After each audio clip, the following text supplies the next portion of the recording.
کچھ اعتراضات جو کیے جاتے ہیں ان کی کیا حقیقت ہے، اس کو بھی سمجھنے کی ضرورت ہے۔ پہلا جو آج کل اعتراض کیا جاتا ہے وہ یہ کہ پردہ کوئی کمپلسری حکم نہیں ہے بلکہ یہ اختیاری چیز ہے، یہ مشہور کیا جا رہا ہے۔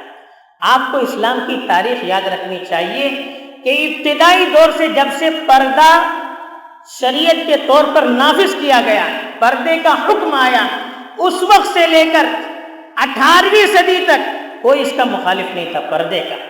اور آپ کو اسلامی تاریخ کے علاوہ اسلامی شریعت پڑھیے، پردے کے سلسلے میں ایک عالم نے بھی اختلاف نہیں کیا ہے کہ یہ عورت پر واجب ہے، کوئی کسی عالم نے اختلاف نہیں کیا ہے۔ البتہ کچھ لوگوں نے چہرے اور ہتھیلیوں کے سلسلے میں اختلاف کیا ہے، ان کے بھی علماء نے دلائل سے ان کے دلائل کو کنڈم کیا ہے۔ یہ صرف چہرے اور ہتھیلیوں کے سلسلے میں، باقی پردے کے سلسلے میں کسی ایک عالم کا بھی آپ کو اختلاف نہیں مل سکتا۔ 18ویں صدی میں جب مصر اور تیونس وغیرہ پر فرانسیسیوں نے قبضہ کیا، ہندوستان پر انگریزوں نے قبضہ کیا، تو انہوں نے مسلمانوں کو دور رکھنے کے لیے، عورتوں کو بے حیا بنانے کے لیے جو بہت سارے شوشے چھوڑے تھے، اس میں اس طرح کی چیزیں انہوں نے چھوڑنا شروع کر دی۔ یہاں کے لوگوں کو فرانس اور برٹن میں لے جا کر پڑھانا شروع کیا، ان کی ذہن سازی کیا اور ان کو اپنے وطن بھیج کر ان کے ذریعے سے اس طرح کے نعرے لگوائے اور ایسی شبہات ان کی زبان سے نکلوائے۔ یہ ان کی اپنی زبان نہیں تھی، یہ انگریزوں کی زبان تھی، یہ مستشرقین کی زبان تھی، یہ فرانسیسیوں کی زبان تھی، یہ دشمنان اسلام کی زبان تھی، جو بعض مسلمانوں کے الفاظ سے ظاہر ہو رہی تھی۔ یہ ان کا اپنا خیال بھی نہیں ہے۔ یہاں تک کہ قاسم امین نامی جو مصر کا ایک بڑا مفکر ہے، جس نے سب سے پہلے بے پردگی پر کتاب لکھی، اس کا داعی بنا، اس کی بھی تاریخ میں لکھا گیا، پہلے اس نے یورپ سے آنے کے بعد بے پردگی کے خلاف کتاب لکھی تھی، لیکن بعد میں اس کو فرانس سے دھمکیاں آنے لگی تو اس نے اپنا نظریہ بدل کر پھر بے پردگی کی بارے میں اس نے کتابیں لکھنی شروع کر دی۔ 19ویں صدی میں اس طرح کے نعرے شروع ہوئے۔ اس سے پہلے بے پردگی کے بارے میں کسی کی رائے میں اختلاف نہیں تھا۔ اب کون سا اسلام ہمیں چاہیے؟ خیر القرون کا چاہیے یا آج کے فتنوں کے دور کا چاہیے، مغرب زدہ دور کا اسلام چاہیے؟ یہ ہمیں خود سوچنا چاہیے۔ تو اس کی کوئی حقیقت نہیں ہے کہ پردہ کمپلسری نہیں۔ جو الفاظ قرآن نے استعمال کیجئے، آرڈر کے الفاظ، قل کے معنی کہو، مطلب آرڈر دیجئے ان کو، فَاسْأَلُوهُنَّ مِن وَرَاءِ حِجَابٍ، آپ ان سے پردے کے پیچھے سے سوال کیجئے۔ آرڈر کے الفاظ ہیں یہ، واجب ہونے کے الفاظ ہیں یہ۔ وَلَا يُبْدِينَ زِينَتَهُنَّ، اپنی زیب و زینت کسی کے سامنے ظاہر نہ کیجئے۔ آرڈر کے الفاظ، پردے کے بارے میں جو بھی الفاظ قرآن نے استعمال کیجئے، آرڈر کے الفاظ، واجب ہونے کے الفاظ ہیں، اس میں اختیار کے کوئی الفاظ نہیں ہیں۔ جو لوگ اس طرح سے غلط تعبیر کرتے ہیں وہ نہ قرآن سمجھ کر پڑھتے ہیں، نہ احادیث کو سمجھ کر پڑھتے ہیں، نہ اللہ کے رسول کی باتوں کو صحیح طرح سے سمجھ سکتے ہیں، نہ علماء کی شروحات اور ان کی تفصیلات سے وہ واقف ہیں۔ تو ایک تو یہ اعتراض ہے۔ دوسرا جو اعتراض عام طور پر کیا جاتا ہے، یہ پردہ عورتوں کے لیے کیوں ضروری، مردوں کے لیے کیوں ضروری نہیں ہے؟ یہ سوال کرنے والا بیوقوف بھی ہو سکتا ہے، لیکن سمجھ لیجئے، اس اللہ تعالیٰ نے عورت اور مرد کو جو پیدا کیا ہے، دونوں کی جو ساخت اور بناوٹ ہے، جسم الگ الگ ہے۔ عورتوں کی طرف غلط نگاہوں سے لوگ دیکھتے ہیں، مرد کی طرف کوئی غلط نگاہ سے دیکھتا نہیں ہے۔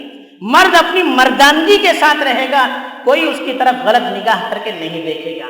عورت ہوتی ہے جس کی طرف غلط نگاہیں اٹھتی ہیں، بد نگاہی اور اس کی عزت اور آبرو پر حملے کا خطرہ رہتا ہے، اس لیے اس کی حفاظت کی ضرورت ہوتی ہے۔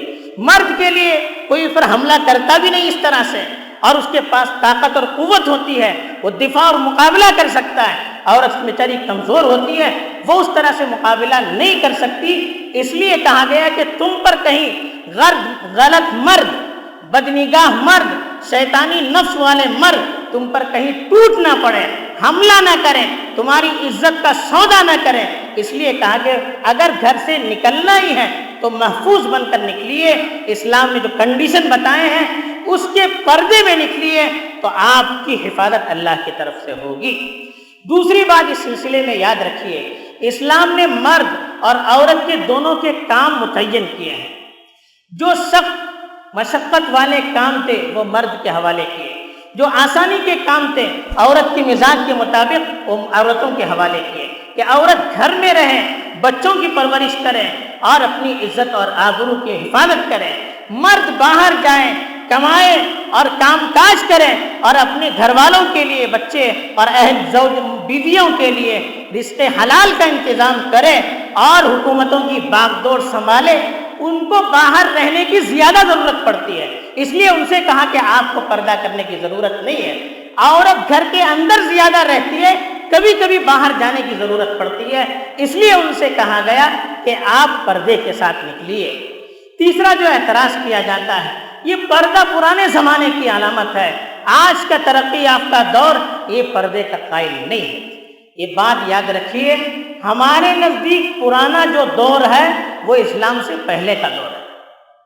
اسلام جو آیا ہے وہ ترقی لے کر آیا ہے. یہ دھوکہ ہے جو لوگ کہتے ہیں کہ آج کا دور ترقی یافتہ دور ہے. نہیں، ہمارے یہاں ترقی کا معیار شریعت ہے. شریعت کے مطابق شریعت نے جو کنڈیشن لگائے ہیں، شریعت نے جو اخلاق بتائے ہیں، شریعت نے جو انسانیت بتائی ہے، شریعت نے جو معیار بتایا ہے، اس کے مطابق اگر ہم رہیں گے تو یہ ترقی ہے. شریعت کے خلاف جو بھی ہوگا یہ پرانے خیال کی اور زوال کی علامت ہے. اسی لیے قرآن نے کہا وَلَا تَبَرَّجْنَ تَبَرُّجَ الْجَاهِلِيَّةِ الْأُولَى. جاہلیت کے زمانے میں بے حیا جو آپ نکلتی تھی، بے پردہ جو آپ نکلتی تھی، اس طرح سے آپ مت نکلیے. تو یہ دھوکہ ہے جو ترقی کے نام سے دیا جا رہا ہے. ہمارے یہاں ترقی کا معیار شریعت ہے. ہمیں ان لوگوں کے نعروں سے مرعوب نہیں ہونا چاہیے جو کہتے ہیں کہ زمانے کے ساتھ چلنا چاہیے. نہیں، زمانے کو اپنے ساتھ چلانا چاہیے، زمانے کو اپنی شریعت کے مطابق چلانا چاہیے. ایک مسلمان کا یہ نعرہ ہونا چاہیے. تو اس لیے جو لوگ کہتے ہیں کہ یہ پرانے خیال کی علامت ہے وہ دھوکے میں ہے، وہ مغربیت سے مرعوب ہے، وہ یورپ سے آنے والا جو کلچر اور فلسفہ ہے اس سے مرعوب ہے. ان کو اسلام کی تعلیم اور اسلام کے پہلے جو جاہلیت کا دور تھا اس سے کوئی واقفیت نہیں ہے. اور آج بھی دیکھیے یورپ میں جو بے حیائی ہے، بے پردگی کی وجہ سے جو بے حیائی ہے، طلاق کی جو شرح ہے، زنا کی جو شرح ہے، بے باپ کے بچوں کی جو شرح ہے یورپ میں، اس کا آپ اندازہ نہیں کر سکتے. وہ چاہتے ہیں کہ جو بے حیائی ان کے اندر ہے وہ اسلامی معاشرے کے اندر بھی لے آئے. وَيُرِيدُ الَّذِينَ يَتَّبِعُونَ الشَّهَوَاتِ أَن تَمِيلُوا مَيْلًا عَظِيمًا. وہ لوگ جو شہوت پرستی میں مبتلا ہیں، بے حیائی میں مبتلا ہیں، وہ یہ چاہتے ہیں کہ تم بھی پوری طرح سے بے حیائی میں مبتلا ہو جائے.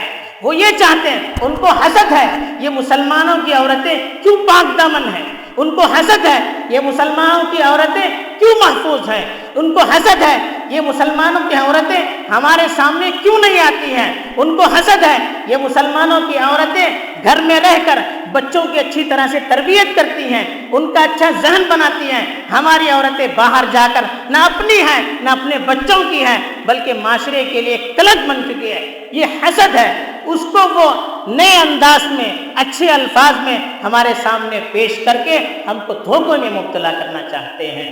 ایک اور اعتراض یہ بھی کیا جاتا ہے کہ پردہ ایک قید ہے، عورتوں کو قید میں رکھنے کا ذریعہ ہے.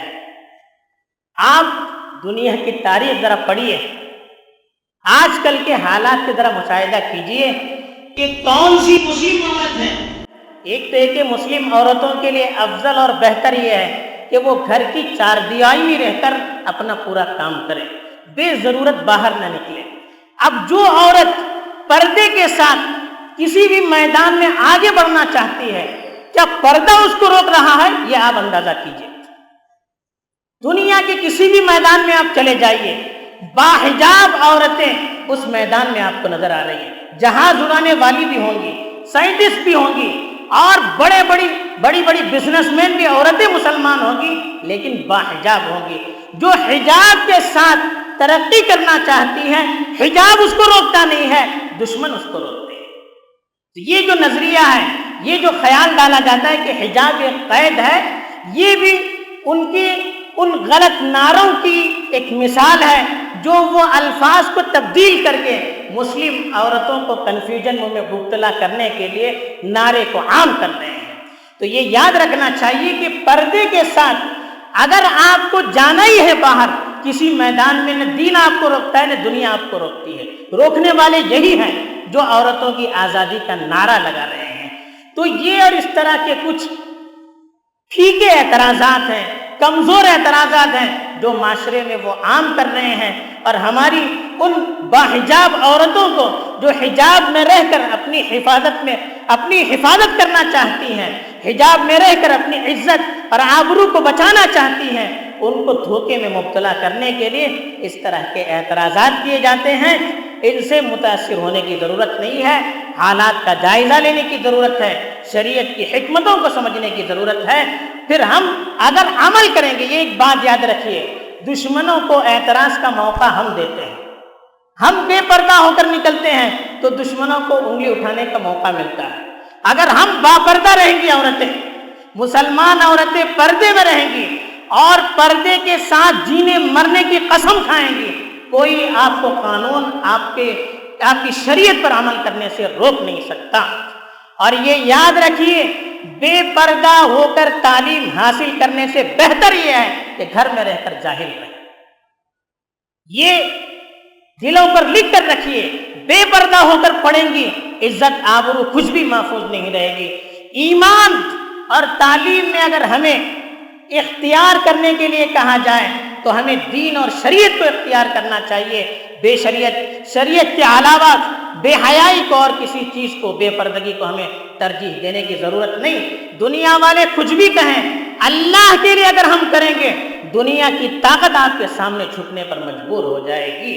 تو اللہ پر بھروسہ کرنے کی ضرورت ہے، شریعت کی حقانیت پر یقین رکھنے کی ضرورت ہے، اور اللہ کی طرف رجوع کر کے اپنے آپ کو اس سے قریب کرنے کی ضرورت ہے۔ اللہ تعالیٰ نے شریعت کی حقیقت سے واقف فرمائے اور شریعت پر زندہ رکھے اور شریعت پر موت دے۔ آمین وآخر دعوانا ان الحمد للہ رب العالمین۔